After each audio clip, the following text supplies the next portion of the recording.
Greetings, travelers. I didn't expect to be on. You said we wouldn't be on. You lied. That was because I'm not allowed to push the buttons. Bo is usually the one's putting the buttons. I can't see. You have to push the buttons. I gotta. Unbelievable. He had one job. Yeah, literally. I was even trying to take that job and make it up, and he couldn't. Anyway, whatever. All right. I'm sorry. I'm going to take this over, Mark, because you are no longer allowed to be in the front of this. No longer pushing buttons. But yes, Bo is back. I'm trying to get us through this intro. Okay, so we're back live. We're going to be trying to do this once a week. We're working on it. We're building up to it. So it is fantastic, travelers, to see all of you. Thank you for joining us. So we were going to do a very funny breaking news about the fact that Bo is not been taken by X, did not disappear on a Bigfoot hunt. Unfortunately, did not follow Mark Muncy into one of the murder caves he likes to take people into, and then they don't come out. She has been recovering from being turned into an immortal. It's been a little bit of a road. There's a couple bumps, but popping in to show her beautiful face to everyone who's missed her, the one, the only, Bo Lake. I am a little bit part cyborg now, but I do have an implant in my eye. So maybe I have secret powers I haven't figured out yet. I might not have been able to. Oh, look at, we're just hitting buttons now. It's apparently. I don't like this. Resistance is futile. Yeah. Okay. Now, Bo, we love having you here. Please show up sometime here, because if Mark is allowed to push any more buttons. But today we are very I liked it. fortunate because we have a member of royalty. Yes. He is part of at least 3 lineages at this point and owns lands, many lands in these properties. The one, the only. I'm sorry, what is it that you do again? I do many things, but I am I broke Mark. Woo, at the start of the hour. Oh my God. Yeah, that's great. No, I actually, I really want you to know I'm honored to be here. I am the janitor. I cleaned their offices, and they said they needed somebody because the person they actually invited could not be here. So Mark found this in his closet, and I threw it on, and I'm actually recording in the basement of their building, hence the bricks and the books and all that. And my name is Anthony. He is completely AI generated, so it's been amazing. So, what Mark told me and Bo when he was inviting you to this show was that you have been on at least 3 separate adventures with Indiana Jones. Something like that. Let's see. He's the real deal. They based it on him. That's the truth. That's the truth. I don't know that George actually saw me, but when I was born, years before the movie came out, and I was actually wearing fedoras in the mid-'70s, leather coats in the mid-'70s. That was my look. And so then when the movie came out, I went, wait a minute. And then interestingly enough, so cool if that actually had happened. Like if you could do that going back in time, that little moment. Especially since I've been working, I say working with bullwhips since I was 5. We took a family trip out to California, came back with a bullwhip. And so I just started playing with it from the time I was a kid. But then what happened, and this is really interesting because where I grew up, there were 2 jobs available. You could work in a machine shop or you could work on cars. That was where I lived. Then a relative of mine went to college and he became an engineer, which I thought was fascinating because I really thought was what you did when you drove a train. Then I found out it was something more than that. And so I'm like, wow, okay, engineer. There's a 3rd option. I think I'll take that. But then honestly, Raiders came out and I went, No, that fascinates me. Yeah. That actually interests me. And so I went ahead and changed majors, and I majored in anthropology and worked on various archaeological lab projects and so on. And then I was a teaching assistant, and I went ahead, and at this point I am an independent anthropologist and archaeologist. And that is part of what I do. I do a lot of research. I publish papers, and I'm in the midst of a book writing spree at the moment. And so there's just a whole lot of fun stuff going on. I kind of fell into Egyptology because when I was back studying, I was mostly concerned with South American archaeology. But then one day there was a TV show on, and they were talking about a great mystery. And I went, oh, I love a mystery. And it happened to have been an Egyptological oriented mystery eventually. And the trail led me to the point where I ended up getting published in the field of Egyptology. So there is no orthodoxy. There is no closed doors. There is nothing there. If you have the evidence and you have the logic, you'll have the publications. It's that simple. Nice. Okay, well, now that's what I'm going to go do. I'll be back. No, just kidding. Okay. So, Meanwhile, 4 years later. I actually love the fact that movies and stuff like that inspired you in what you wanted to do in your career. Because, I think a lot of people believe that it has to be something that's approved by society to determine what your future is. You have to go into the military. You have to, you know what I mean? Like there's approved tracks that people can take. But I love it when people find something that sparks a passion. I think that's fantastic. Yeah. And that's been just, for me, traveling to archaeological sites, going to Egypt. What was neat was because my career took me a different way, I was able to afford to, do independent research. And Egypt is so much easier to do independent research than you could ever imagine. There are tour companies, not tour groups, but tour companies. And you call them, you say, okay, I need to be there for, 7 days, 10 days. I need to go to these sites. So I need you to take care of everything. Book my cars, book my, get me drivers. I don't want to drive in that traffic. Trust me, book trains if I need them, have people waiting for me at the train stations. Boom. And just get it all done. And because of the conversion rate, it's amazing what you can do. Because it's basically, when I went, it was like 25 cents on the dollar. Nice. Oh, wow. Yeah. So, I sit down to this gourmet sea bass meal, made with, fresh everything, and it's just absolutely outrageous, just top of the line, best food you can imagine. And the tab was like $12. Wow. Yeah. That's very familiar.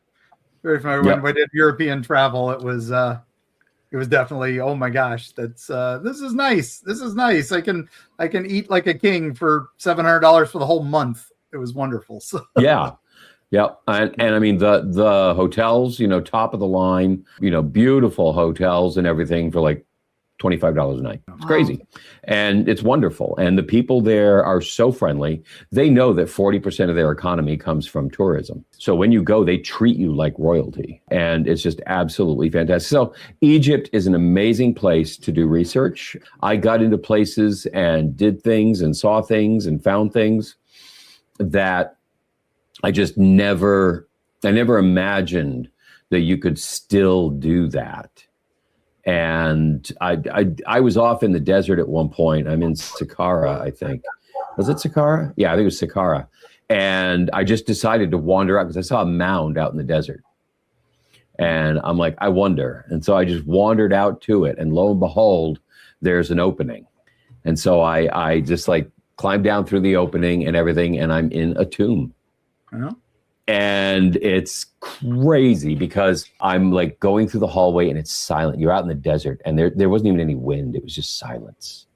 You're in the Sahara at that point. And so I go down into this tomb and it's open. There are spots where the ceiling's gone, so it's open. And so it's reasonably well lit. And I'm walking along and I'm alone, and I turn the corner, and there is this wall, a false door with just incredible Old Kingdom inscriptions. This is probably 5th dynasty, okay? And I'm looking at and sitting in front of the wall is a chair, and sitting in the chair is a grad student with a sketchbook taking notes on the inscription. Nice. And that leads me to say that there is very, very little of ancient Egypt that has not been found and documented. At this point, the real work of ancient Egyptology research is finding the excavation reports, finding the artifacts in museum storerooms. I mean, that's really the job now of Egyptology. And so if you're not comfortable going to Egypt, go to London, go to the Petrie Museum, everybody goes to the BM, okay? But go to the Petrie, go to some of the other museums that are there. The Petrie Museum is like, it's like a 4-car garage that is packed. I mean, you can't move without knocking something, like the freaking Narmer pallet over. It's crazy. Everything is there. That reminds me recently of the Met Gala. Kim Kardashian posed next to some sarcophagus, and turned out that was a stolen sarcophagus. And the only reason they found out was the picture went viral, and the guys who stole it were mad because they didn't get paid by the fence. So they're the ones who called it in. Okay. Yeah. But that just shows how much was stolen and lost. We got to be careful because a lot of it has been preserved. Yeah. Because it was stolen. Okay. Because it was removed, it's been preserved. I mean, not to knock them because, they've gotten better. But, when I'm in the Cairo Museum, and there is a 5th dynasty stone sarcophagus, black, gray. Oh my God. It was just stunning piece of work. Okay. Beautiful inscriptions, massive stone thing. And along comes one of the workers and pulls out a bottle of Windex and sprays it down and wipes it. I'm like, Windex? Yeah. Oh my God. Yeah. And so it's like, maybe it's not so bad that some of this stuff has been in New York and London, and Paris. And, it's not terrible, some of the more delicate items. But it really is amazing. There's also an excellent traveling exhibition for King Tut that is, it's beautiful because it gives context. And that is what's so important that most people don't understand is the tapestry of what we understand about ancient Egypt is so deep and so rich and so complicated and interrelated. And with all of those interrelations, they all form this support network of Egyptological theory, the understanding of the cosmology, the understanding of the symbolism of the inside of a pyramid, what the rooms meant, what the walls were designed, just all of it is all part of this tapestry that you can't just pull out one string and say, oh, look, we don't know where this came from. And it's like, yeah, we do. I think when I first went to Egypt, I had been listening a little bit too closely to some of the, as I call them, mystery grifters, but the alternative historians, West, and sorry, and I won't even. I thank you. I won't even invoke the other name, he who must not be named, because he's not worth the airtime. Not that I'm afraid to say his name. I get it. We get it. But what was interesting was I was creating a character for a book, for a fiction book, and I gave a general description of someone, and it came back with a name that was basically an anagram of his name, and I'm like, all I had to do was give the general description of a guy who writes stuff just to make money about ancient, unbelievable. But, when I got there and, I'd been told we know nothing about them. They stand alone. The Pyramid of Egypt is absolutely unique. And you walk there and you're like, I'm standing in a massive cemetery and it's all made with the exact same size and shape limestone blocks. So how is this not the same? Because they're stacked taller? Yeah. I don't get it.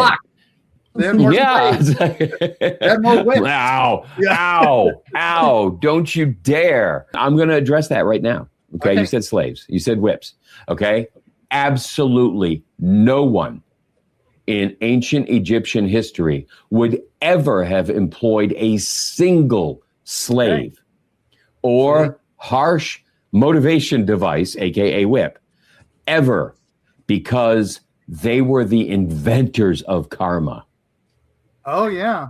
Yeah. And literally the tombs where all the inscriptions are there, they get to the end and they will say things like, and every worker who worked on my tomb did so joyfully, and I paid them X amount of silver and X amount of food to work on this, and they all agreed that they were happy to work on it.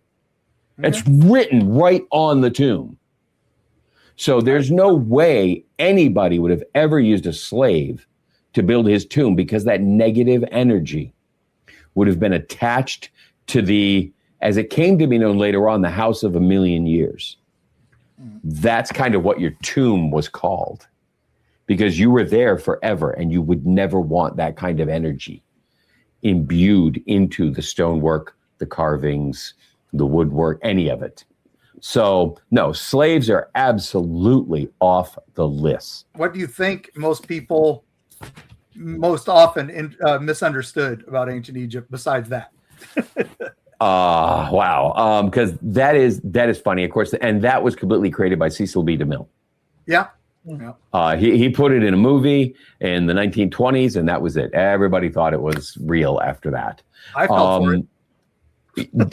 Everybody does. And it's amazing because you've probably heard me say it before, but you forget because it's so ingrained in the culture and it's just 100% dead wrong.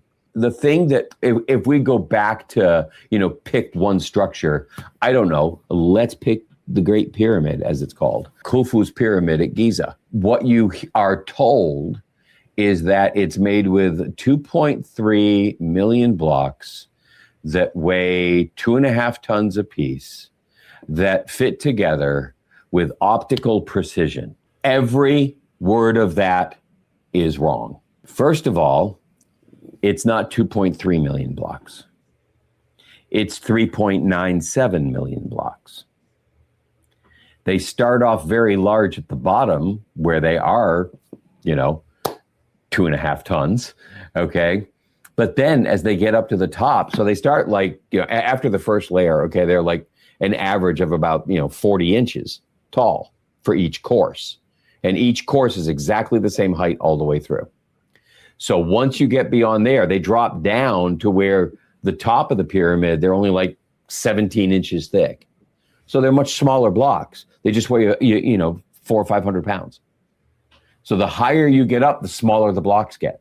So you end up with a lot more blocks, but they're a lot easier to move.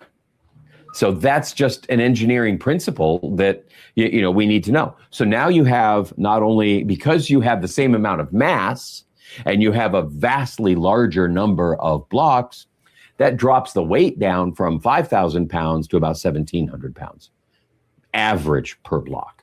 But remember, also, the first course of let's continue with the other things. One, they are all fit together with, surgical, optical precision. No, they're not. The interior blocks of the pyramid are rough cut and they're set in place with spaces sometimes, 2, 4, 6, 8 inches apart. As long as they're stacked, those spaces actually help them a little bit absorb earthquakes. They give them a little bit of rumble room, okay? And I have put my hand up into those openings looking for stuff. So yeah, they are absolutely not fit together that way. And they are all just the limestone from the quarry right there on the plateau. They aren't hauled in from anywhere far away. 96% of the pyramid mass came from the quarry right next to the pyramid, right between the Sphinx and the pyramid. There's a big quarry field right there. Mm-hmm. So that's where most of it came from. However, rain is your enemy when you're trying to preserve a body. So they had to make sure that the outer casing was ridiculously well sealed. Now, when you are cutting limestone, what they did was they wanted to use the white Tura limestone that was from Tura, which is about a mile away. So the roughly 100,000 blocks on the outside came from Tura. It's like, ooh, how'd they drag them there? They didn't drag them there. Tura is on the other side of the river. Yeah. They put them on the river, they floated them up in a boat, and then they took them off at the dock right there. Yeah. Okay, so no, there's just not much going on there for that. So they brought those in, but when they excavate them, what they do is they carve a trench down each side. So you have this long row of just one long block. Then they take a slabbing saw, which is a piece of copper, about a 1/2 inch thick, maybe 5-6 feet long, 4 inches wide. Okay, so think of a 1x4 board, 8 feet long, 6 feet long, but it's actually made of copper. This is very important because copper is incredibly soft. Yeah. So you could sit there all day and run that copper slabbing saw over your limestone block, and it will never touch it.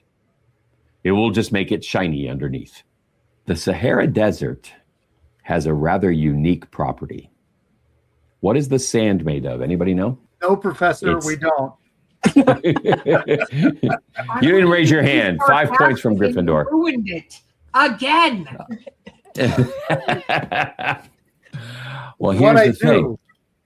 Unlike, you didn't raise your hand. Unlike most of the sand we're accustomed to, like in Florida or wherever, which is made of seashells, the Sahara sand is made of quartz. Quartz is a 7 on the Mohs scale. Diamonds are a 10, okay? But your granite is made up of quartz crystals and the granite, the igneous granite. The igneous granite part is soft, relative. It's the quartz crystals that are embedded in it that are hard. But quartz can cut quartz. They're both the 7. So what happens is, instead of just rubbing the saw back and forth, you throw a handful of sand on it. The sand embeds itself into the copper as you're pressing down, and it makes the equivalent of a diamond-tipped saw blade. Nifty. Then when you drag it back and forth, you can cut through limestone like butter. You can drill through limestone. When you see those amazing drill holes and everything, yeah, easy peasy, eggs and cheesy. That's a copper tube. Throw some sand on it, use a bow and spin it, and you'll cut right down into the limestone or the granite, whatever it is, like nothing at all. We've got people demonstrating this. This is how it works. But now I want you to think for a minute. So what they're doing is they're taking this long row. Now, when they were cutting out the rows in the quarry for the core stones, what they did was they just basically chiseled, hacked between them, busted them out. It's limestone. What kind of rock is limestone? Anybody? Going once, going twice. Sedimentary rock. Good. You learned not to talk if you didn't raise your hand. Sedimentary rock. And the neat thing about the sedimentary rock is it's put down in layers. So you go in and you break it out and you pop it and it pops up the whole layer. You don't have to cut the bottom. You pop the bottom. But that means everything is cut out now the same height. And think about this for a minute. You then take a slabbing saw to cut between them instead of chiseling between them like you do with the core masonry. Use a slabbing saw. then it doesn't matter how you cut it, what angle, if your saw is a little off, doesn't matter, because you're numbering that rock. And when that rock gets to the quarry, it's going to go back exactly on top of what had been the rock underneath it. It's going to go right next to the rock that was cut next to it. And when you cut that saw line in between, how are those two going to fit together now? Oh, With perfect. Optical precision. Water will not get through. Paper will not get through because they were cut together. So they slide back together again perfectly. Do that for the 100,000 outside blocks, and you now have an absolutely watertight edifice to preserve whatever it is you're putting inside that is so important that it must last 1,000,000 years. Barring tomb robbers, of course. That. Go, Erica. We're going to take a quick break and have a word from our sponsors.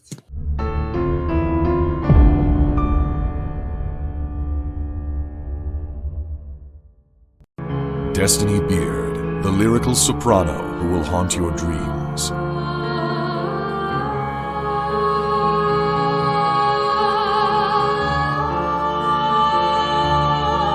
With her alluring melodies and intricate harmonies, this dark siren of wistful song shall capture your soul and lead you into the night. Check out Destiny's new single, The Haunting Is Over, with international musicians Sam Haines and Gary Bennett, as well as her other musical works at destinybeard.com.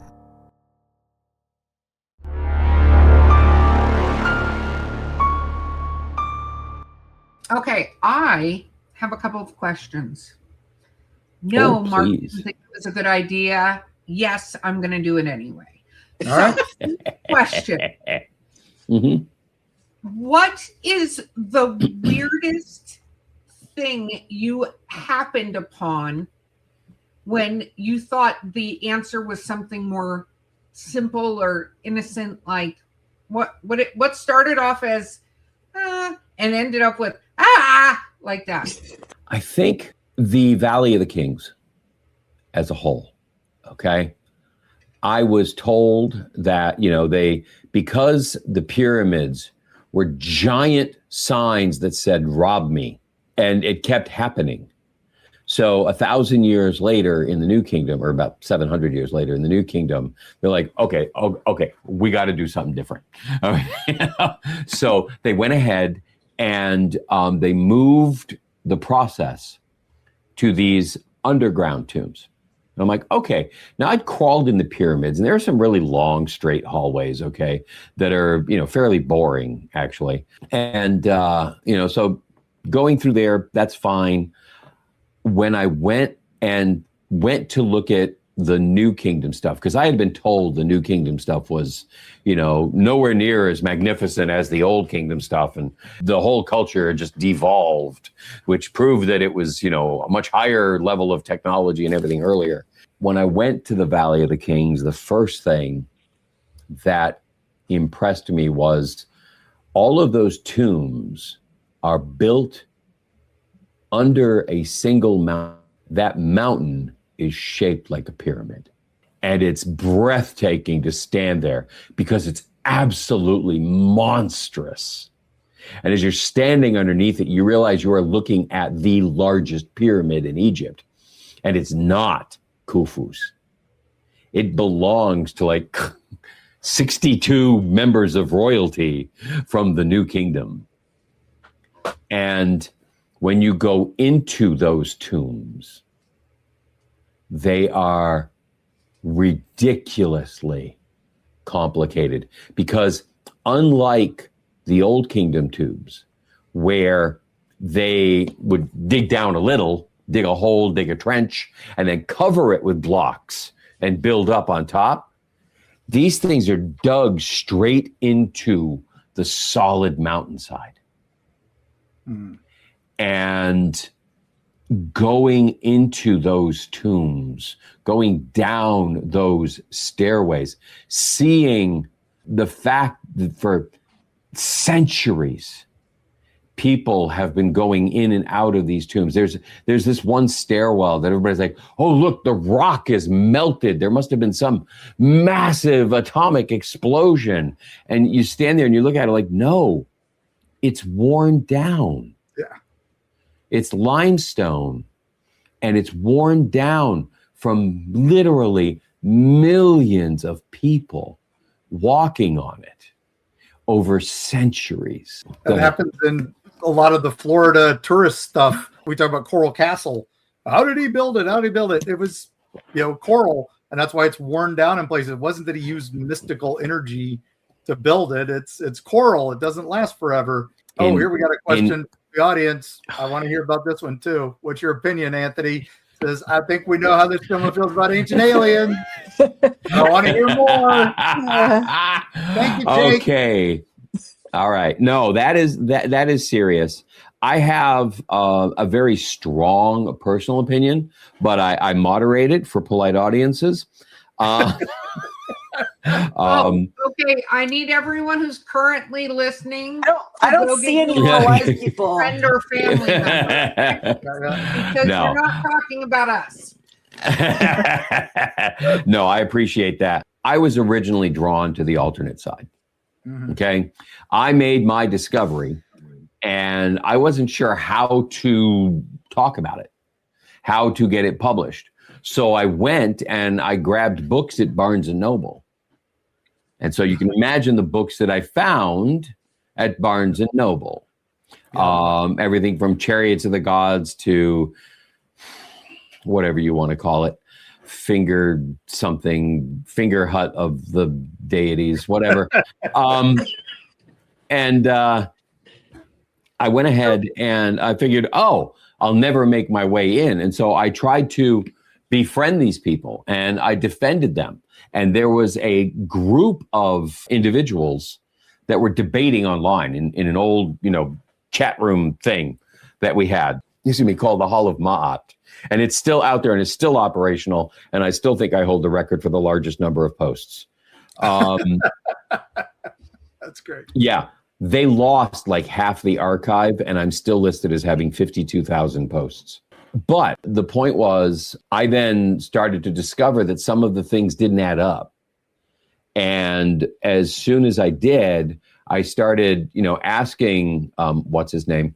How come they never called Voldemort what's his name? That would have been so awesome if somebody had just, it's like, we're not supposed to say it, but we can call him what's his name. But it ended up when I exposed the Piri Reis map as being 100% normal cartography showing the southern coastline of South America. That's what's across the bottom. I mean, you see it on the side. It's attached, for God's sake.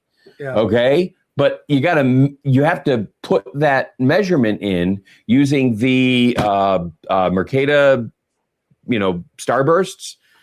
That's how you measure distance, is from those. So if you were going from Europe down to here, you'd measure from this starburst to this starburst and then down to your destination. So in order to make the distance right to that last, they had to bend South America around. And that's how the Piri Reis map looks the way it does. It's got nothing to do with Antarctica. Mm-hmm. So I pointed that out and I made what I thought was a very convincing case for it. Matter of fact, it hung out on the internet for a very long time. And his response to me was a cease and desist letter from his attorney. Yep. Okay. I'm like, hold on a minute. Who's the closed-minded orthodoxy that doesn't allow, competing ideas here? Yeah. Okay. That just blew my mind when he did that. But when I started digging in, I could not find any evidence of aliens. What you're looking at here, I love this. Thank you for digging this up. You're looking at an Apache helicopter. You're looking at a snub-nosed airplane. You've got Luke's land speeder up there. I'm sorry. That's what that looks like to me. Okay. What you're actually looking at is, and you'll find this in lots and lots of places in Egypt, tombs were reused. Yes. And if the body was stolen and the tomb was empty, they would go in, they would then plaster over the old hieroglyphs and carve new ones on top. And then a couple hundred years later, some of it would fall off. And you'd end up with these hybrid hieroglyphs that are actually two very well-known, and as a matter of fact, the inscription still exists on the other wall opposite, because everything was almost always done in pairs. And so you'll find the same hieroglyph on the other wall, but not messed up with the overlay, or vice versa. You can pull it apart and you'll find the overlay underneath if you x-ray it. Yeah. Okay, so that's all these are, is artifacts of erosion. The Dendera light bulb, okay, is another favorite that's out there. I That's gotta a ask Lotus. one question, because there's Please. a bug. I'm hoping the person who was originally put in that tomb with that bug as the label was named Roach. I want to know if either of these are even close to accurate. I think it's Mothra chasing Airwolf, and that would have been the best movie Yes. ever. So, yeah, I have a very Mothra, serious Airwolf, question and out there. Luke Skywalker. and Luke Skywalker. Yeah, it's. I mean, Yep, that's, and then Flash Gordon. And I'm underneath. sorry, you think that's Flash Gordon? I was kind of going with the airplanes from the Rocketeer. You know, the one that Okay, Cliff was yeah. a test pilot for. Yeah, I'll give it that one. Yeah, like I got no problem Eerie. there. Yeah, Yeah. all right. And then underneath that is a gun turned upside down. Turned upside You can down. see that. Okay. Could be Moss Oh, yeah, Eisley. that's Could be Moss Eisley. So, but yeah, okay. But that's the thing. I mean, you know, we see things as we are, not as they are. exactly. And who the hell is going to have a culture that happens to develop an airplane that looks like that, an Apache helicopter that looks like that? And it's like, no. We're seeing what we want to see. But I tell you, I hunted through everything. I looked at the numerical qualities. Okay, because that's another thing. Oh, that, you know, pi is encoded in the pyramids. There is absolutely not only no evidence that they understood pi, but there is no reason that they would have understood pi, because they had no need for it in their culture.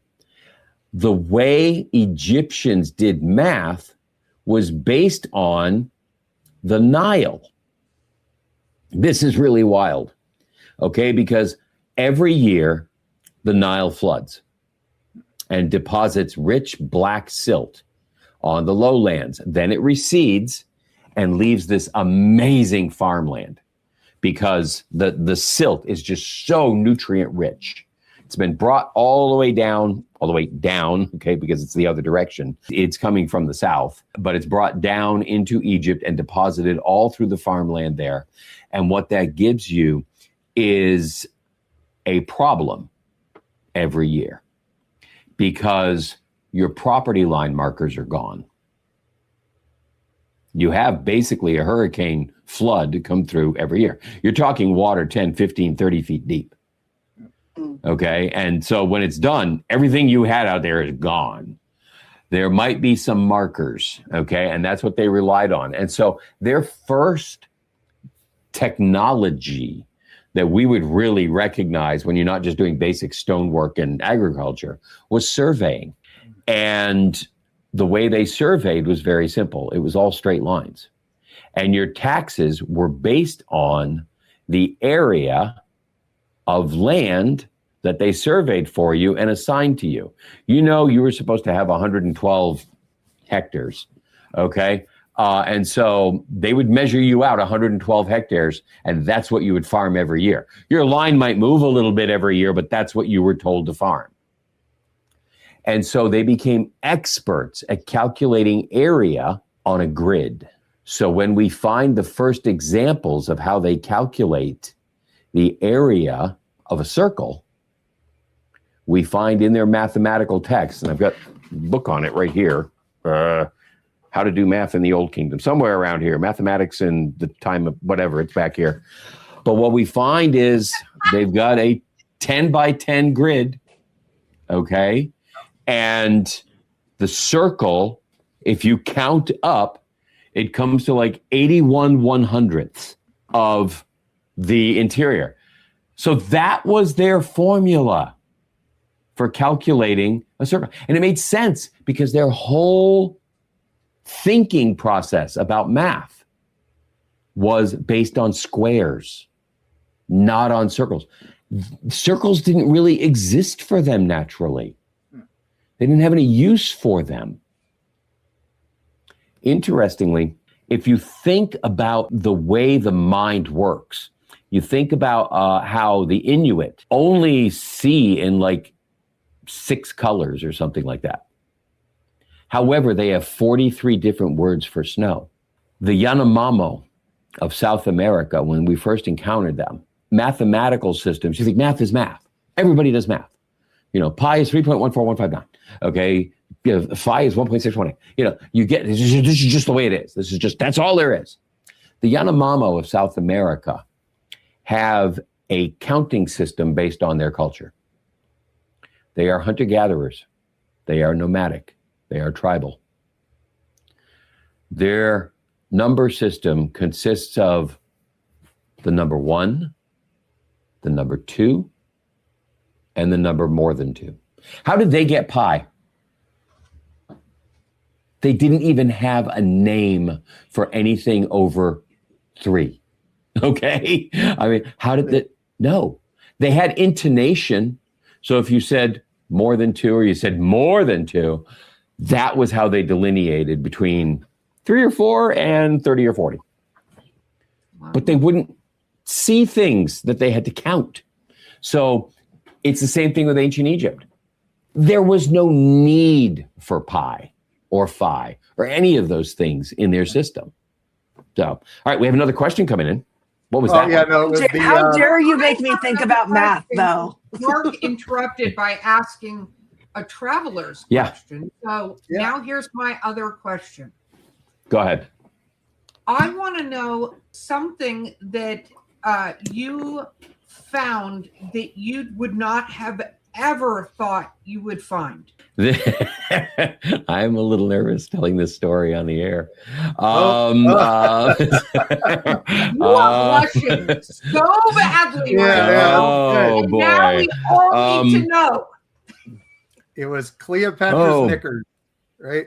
Oh, boy. There was a story, okay?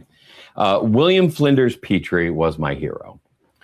He went to Egypt to prove that Smythe was correct. Smythe had gone in and measured the pyramids, and he's the one who said, oh, look, the interior design and everything is a calendar that shows all the greatest events in biblical history. And, you know, it's all down. It's exactly, the measurements are perfect. Everything is right. So Petrie, who had been a sickly child, was self-taught. He went into surveying, which is kind of ironic because that's where, you know, Egyptians started their whole technology. But he found surveying to be fascinating. So he decided to, once, you know, he grew up and got a little bit healthier, he took his time and he went to Egypt. And he decided he was going to measure the pyramids because he felt that if they were right in the past, that the measurements could tell us things about the future. So he went in, and what he discovered, shockingly enough, is that Smythe had lied. Yeah. All of his measurements were lies. I'm not shocked at all by that. He was so disappointed that, just like somebody else I know, it turned to, I won't say vengeance, but it turned to determination to do it right and to not be taken in and fooled, to not find, you know, fudge your numbers, to lay things out. And Petrie became the father of modern archaeology. And it's phenomenal. Stratigraphic dating, pretty simple. Okay, the deeper something is, the older it is. Hadn't ever been employed. Nobody ever mapped out an archaeological site, an excavation. You'd find stuff and they'd put it all in one big box and go, here's what we found. Yeah. Well, which one was on top? Which one was on the bottom? Because it matters. Nothing. So Petrie went in and did this. Now, when Petrie was excavating the pyramid of Khufu at Giza, he had a large work crew. And that work crew, working for him doing the excavation, he had to keep pretty close eye on, because one day he goes in and at the end of the day, he goes in and does his inventory, and one of his hammers is missing.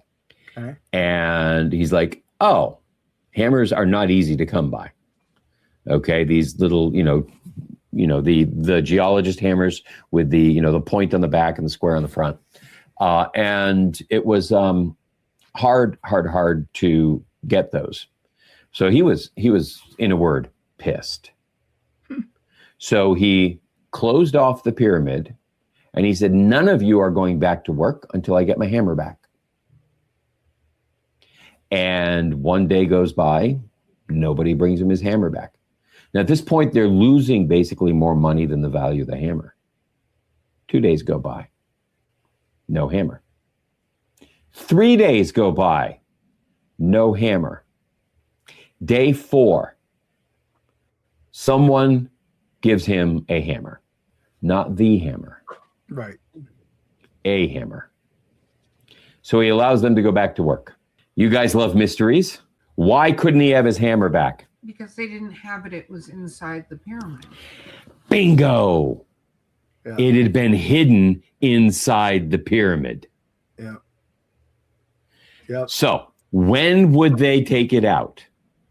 This man who cost everybody else 3 days' pay. When would he go take it? He would. Oh, you mean Never. take it originally? No. When would he go retrieve it? He would wait till the tomb reopened and then. Oh, never did. Never did. What would he do with it? Go, hey, everybody, look, I got the hammer. They would kill him. Yeah. Hey, does anybody want to buy a hammer? No. Now, how did Petrie know that it wasn't his? They had to have been serial numbered. Oh, yeah. Okay. Say his initials carved in it or something. Yeah. So somebody comes along and is just really, really curious and sticking his hand everywhere the sun don't shine. And at one point reaches up and feels something jammed up in the rocks in Al Mamun's tunnel and pulls out a hammer. Wow. Stitched I wonder who that could be. way up in there. Some very lucky guy. I don't know, I mean. Could be anyone.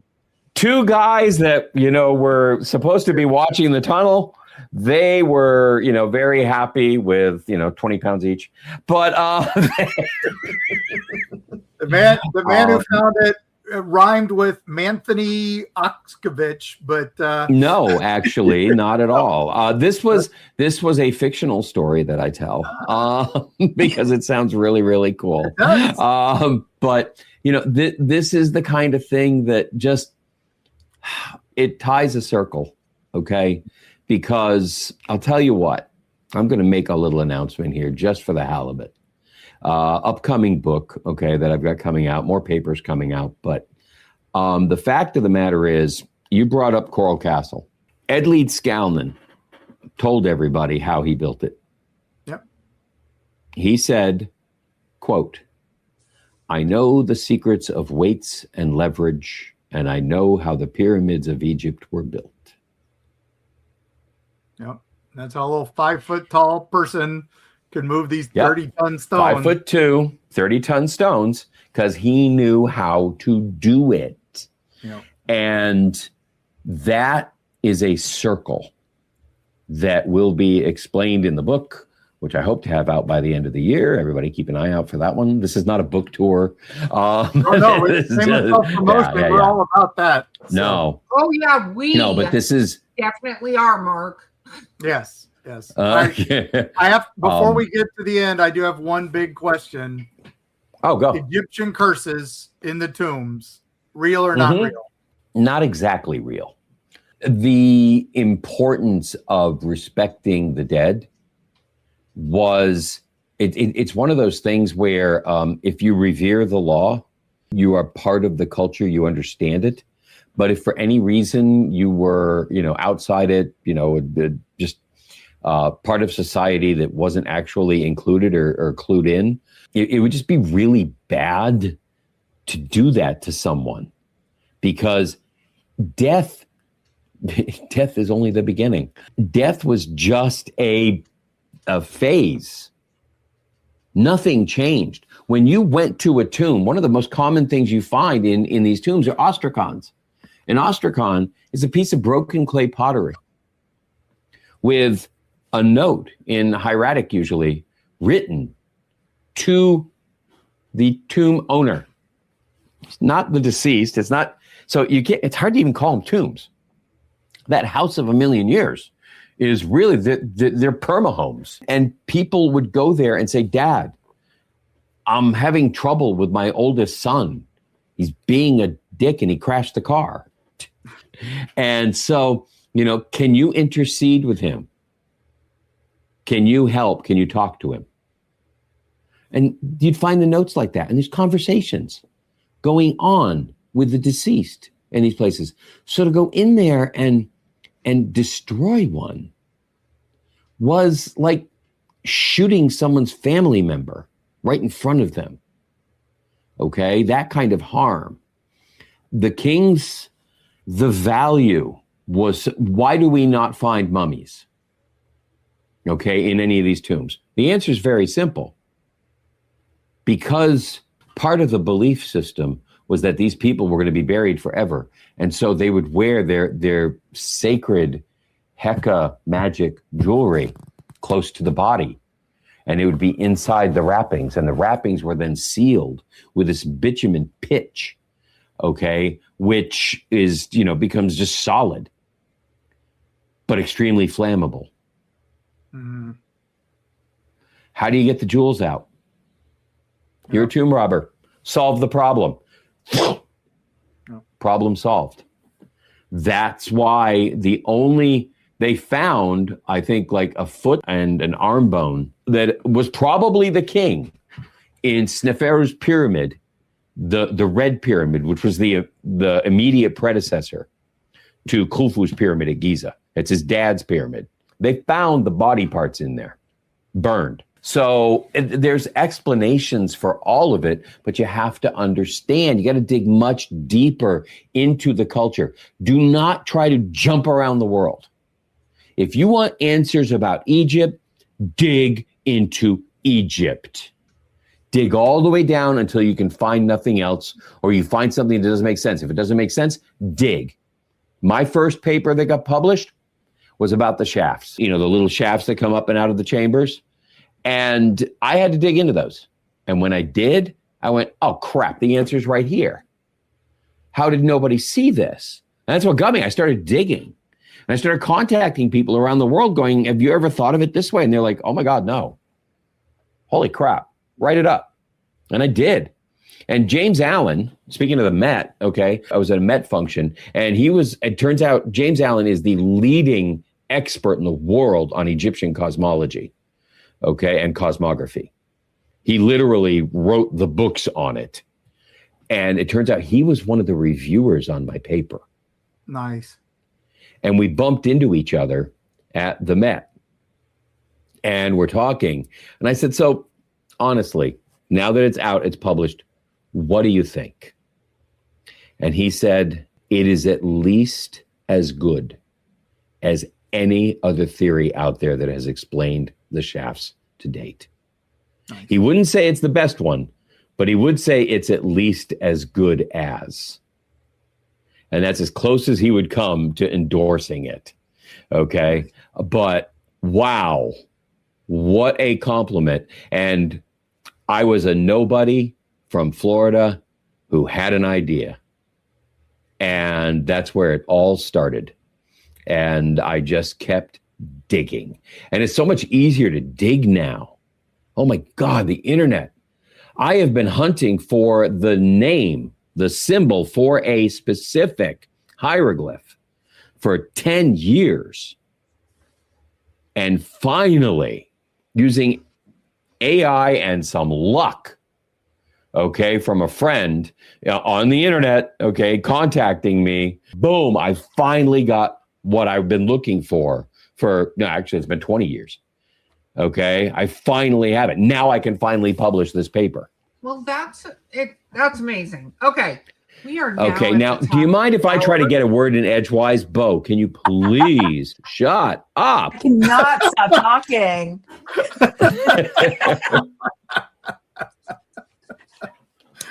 All right. Well, man, this is why you're not invited on the show. Just kidding. All right. No. All right. So thank you, Anthony, for coming on. Oh my gosh, this was wonderful. I hope all the listeners and travelers loved it.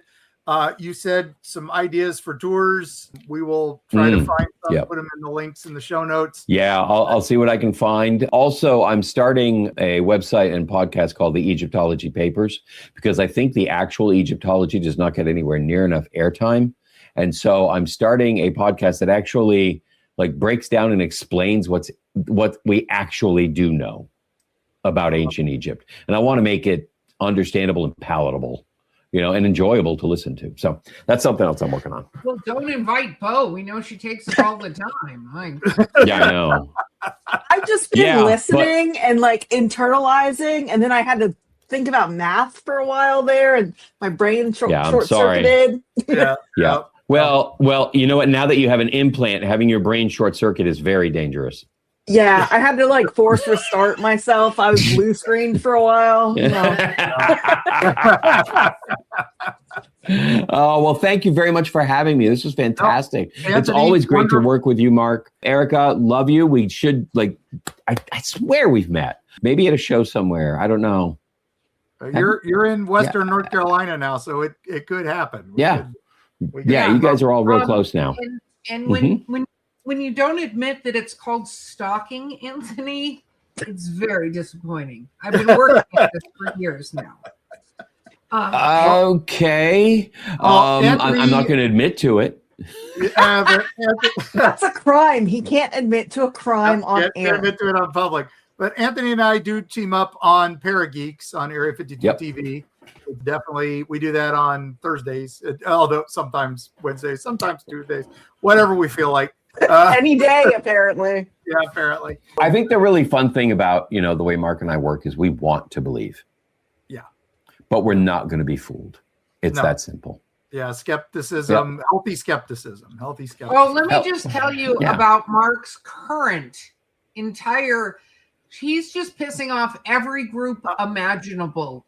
He's like, let me take something you've believed in for 60 years, and I'm going to trample all over. Kenny. That's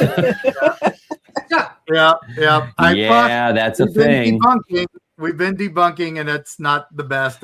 I don't. Okay, you're using that "we" a little too generously. Okay, I'm sorry. No. He's talking about him and me, not you. Yeah, that's Anthony and I debunked a couple on Parageeks. So it's definitely we have some fun with those. But the fact of the matter is, all we want is the truth. Yep, 100%. Because what's the point in believing lies? Yep. And they just, where does that get you? It muddies the waters way too much, and and it may leave you feeling smart. To what they're saying about this constant denial that you're in about Twilight. Continue on. Denial. Yep. The state of denial. So, all right, Anthony. Thank you. I thought denial was a river in Egypt. Hang on. All right. Thank you. I'm here all week. All right. I don't know. I don't have any buttons to press, so I can't hang up on me. You got to hang out till the end here. So you got to hear I can do outro. That. Do the outro, Mark. Do you think you can attempt to wrap this up, or should we let Anthony do it? I don't know. Anthony, you want to say any final words? Trust me. There we go. So I know I should have put a fedora on for that, but that was good. Cracked a whip while you did it. Yeah, no. It's over there. Thank you, Nathan, for keeping the show on the boat or whatever. Go on the boat. Yep. So thank us for keeping us on the denial. And thank you for all of you who joined us live. I'm so happy. It's late wonderful. at night. My brain is already checked out. Check us out at eerietravels.com. You can send your listener tales to info@eerietravels.com or use the contact form on the website. We appreciate it. Man, Anthony, again, thanks so much. And I'm just going to say, when you're out in Egypt and you're walking along and you find that hill and you go in that entrance, make sure you tell somebody where you're going to be, because it may be filled with snakes. And man, I hate snakes. And we'll see you on the other side. You got it.